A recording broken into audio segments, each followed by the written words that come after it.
qajeelaa.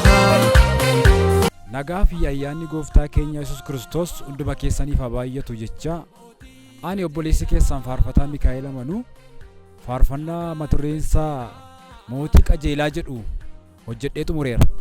Kanaafiyyuu yoo Waaqayyo jedhe hagayya yookiin ji'a 12ffaa guyyaa gaafa 12 kana jechuunis sanbata fuula keenya dura jiru sa'aatii 7 walakkaadhaa eegalee waldaa warra wangeelaa Makana Yesuus Waachaatti waan geggeeffamuuf isinis bolonni koo hirmaattuu gammachuu koo akka taatan kabajaan isin affeereera.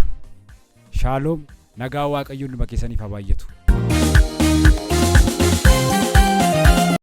Nagaanii fi araarri Waaqayyoo bakka jirtan hundumaatti isiniif haa baay'atu. Ani obboleessa keessan Wangeelaawii Kidaanuudha. Waan ani fuula keessan duratti argamee jiruudhaatii fi obboleessa keenyaa faarfataa Mikaa'el Amanuu beektuun hundi keessan faarfannaa isaa dhaggeeffattanii har'a kan geessan jirtu jedhee yaada. Amma immoo obboleessi keenya faarfataa Mikaa'el Amanuu albeema kan biraatiin nuu dhufee jira wanta ta'eedhaatiin akkuma kana obboleessa keenyaan baga nagaan dhufte jechuun barbaada.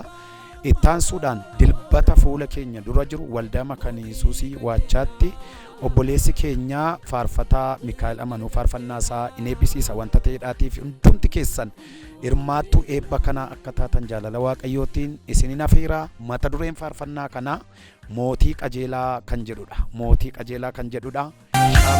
Abbaan maakoo mootii qajeelaa.